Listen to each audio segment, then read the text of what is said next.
നമസ്കാരം, മഹാന്മാ ന്യൂസിലേക്ക് സ്വാഗതം. തെരഞ്ഞെടുപ്പ് ഫലം വന്നു കഴിഞ്ഞാൽ കേരള BJPയിൽ പിളർപ്പ്. സംസ്ഥാന നേതൃയോഗത്തിൽ മുതിർന്ന നേതാക്കൾ വിട്ടുനിന്നു. കെ സുരേന്ദ്രനെതിരെ വാളോങ്ങി നേതാക്കൾ. എല്ലാ സംസ്ഥാനങ്ങളിലും വലിയ വളർച്ചയും രാജ്യത്തിൻ്റെ ഭരണം നേടിയെടുക്കലുമൊക്കെ ഉണ്ടായെങ്കിലും കേരളത്തിലെ BJP ഇപ്പോഴും പച്ച തൊടാത്ത അവസ്ഥയിൽ തുടരുകയാണ്.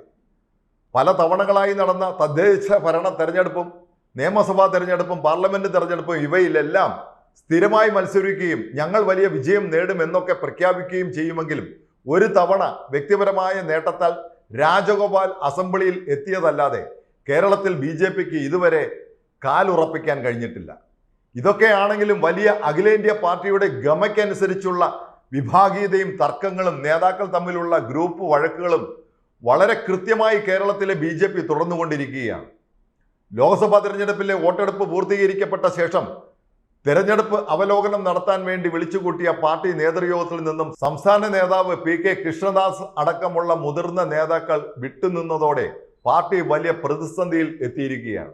തെരഞ്ഞെടുപ്പ് ഫലം പുറത്തു വന്നു കഴിഞ്ഞാൽ കേരളത്തിൽ BJP എന്ന പാർട്ടി ഒന്നുകിൽ പിളർപ്പിലേക്കോ അല്ലെങ്കിൽ തകർച്ചയിലേക്ക് എത്തും എന്ന സ്ഥിതിയിലാണ് ഇപ്പോൾ ഉള്ളത്. തെരഞ്ഞെടുപ്പ് പ്രചാരണ ഘട്ടത്തിൽ കേരളത്തിൽ BJP വലിയ മുന്നേറ്റം ഉണ്ടാക്കുമെന്ന ധാരണ പരത്താൻ പാർട്ടിക്ക് കഴിഞ്ഞിരുന്നു. പ്രധാനമന്ത്രി നരേന്ദ്രമോദി പലതവണ തെരഞ്ഞെടുപ്പ് പ്രചരണത്തിന് കേരളത്തിൽ വരികയും ഈ തെരഞ്ഞെടുപ്പിൽ BJP 2 അക്ക സീറ്റുകൾ നേടിയെടുക്കുമെന്ന് പ്രഖ്യാപിക്കുകയും ചെയ്തുമെങ്കിലും കേരളത്തിലെ ജനങ്ങൾ BJPയുടെ വളർച്ച പ്രതീക്ഷിച്ചെങ്കിലും ആ പാർട്ടിയുടെ നേതാക്കൾ തന്നെ അതിന് തടയിടുന്ന അനുഭവങ്ങളാണ് പിന്നീട് കണ്ടത്. 2 അക്ക സീറ്റുകളിൽ വിജയം ഉണ്ടായില്ലെങ്കിലും തിരുവനന്തപുരത്തോ തൃശ്ശൂരിലോ BJP സ്ഥാനാർത്ഥികളായ രാജീവ് ചന്ദ്രശേഖരനും സുരേഷ് ഗോപിയും കഷ്ടിച്ച് ജയിച്ചേക്കുമെന്ന പ്രചരണം കേരളത്തിലുണ്ടായിരുന്നു.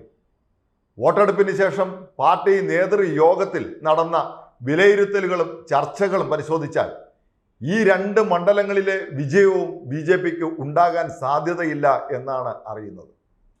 പാർട്ടിയുടെ നിലവിലെ സംസ്ഥാന പ്രസിഡന്റ് കെ സുരേന്ദ്രനെതിരെ വ്യാപകമായ പ്രതിഷേധമാണ് ഉയരുന്നത്. തെരഞ്ഞെടുപ്പിൽ പല മണ്ഡലങ്ങളിലും പാർട്ടിയുടെ പ്രവർത്തകർ കാര്യമായി പ്രചരണത്തിന് ഇറങ്ങിയില്ല എന്നും ഇത് പ്രസിഡന്റിന്റെ പിടിപ്പുകേടാണ് എന്നുമുള്ള വിലയിരുത്തലുകളുമുണ്ടായി. ഇതിന് പുറമെയാണ് BJPയുടെ ജനങ്ങൾക്കിടയിൽ മതിപ്പുള്ള മുതിർന്ന നേതാക്കളെ പ്രചാരണ രംഗത്ത് നിന്നും ഒഴിവാക്കുകയും കാര്യമായ പരിഗണന നൽകാതെ വരികയും ചെയ്ത സംഭവങ്ങളെക്കുറിച്ചുള്ള പരാതികളും ഉയർന്നത്. മുതിർന്ന നേതാക്കളായ മുൻ MLA Rajagopal, Kummanam Rajasekharan, CK Padmanabhan, PK Krishnadas, AN Radhakrishnan തുടങ്ങിയവർക്കൊന്നും കാര്യമായ ചുമതല നൽകിയില്ല എന്ന വലിയ വിമർശനം പാർട്ടി നേതൃയോഗത്തിൽ ഉയർന്നു വന്നു. സാധാരണഗതിയിൽ BJP എന്ന പാർട്ടിയുടെ രീതികൾ പ്രകാരം പൊതു തെരഞ്ഞെടുപ്പുകൾ കഴിഞ്ഞാൽ ആദ്യം പാർട്ടിയുടെ കോർ കമ്മിറ്റി യോഗം ചേരുകയും ആ യോഗത്തിൽ വിശദമായ ചർച്ചകൾ നടത്തിയ ശേഷം മുഴുവൻ ഭാരവാഹികളും പങ്കെടുക്കുന്ന യോഗം വിളിക്കുകയുമാണ് പതിവ്. ഈ പതിവ് തെറ്റിച്ച് നേതൃയോഗം വിളിച്ചത് കൂടിയാലോചന നടത്താതെ ആയിരുന്നു എന്ന പ്രതിഷേധമാണ് യോഗത്തിൽ മുതിർന്ന നേതാക്കൾ ഉയർത്തിയത്. പണ്ടേ ദുർബല അതിനു പുറമെ ഗർഭിണിയും എന്ന പഴഞ്ചൊല്ലിൻ്റെ അവസ്ഥയിലാണ് കേരളത്തിലെ BJP എന്ന പാർട്ടി. നേതൃനിരയിൽ എത്തിയവരെല്ലാം ഗ്രൂപ്പുകൾ ഉണ്ടാക്കി ഓരോരോ പ്രദേശങ്ങളിൽ പ്രവർത്തകരെ കയ്യിൽ കൊണ്ട് നടക്കുകയാണ്. എല്ലാ നേതാക്കളെയും ഒരുമിച്ച് നിർത്തി പാർട്ടിയെ ശക്തിപ്പെടുത്തുന്ന കാര്യത്തിൽ ഇവിടുത്തെ പാർട്ടിയുടെ പ്രസിഡന്റ് പദവിയിലെത്തിയ ഒരു നേതാവിനും ഇതേവരെ കഴിഞ്ഞിട്ടില്ല.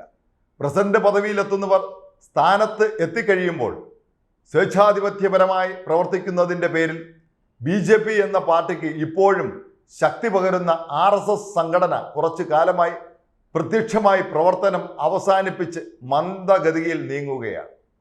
തെരഞ്ഞെടുപ്പ് വേളകളിൽ RSSന്റെ ഇത്തരത്തിലുള്ള പിന്നോക്കം പാർട്ടിക്ക് വലിയ ക്ഷീണമുണ്ടാക്കിയിട്ടുണ്ട്.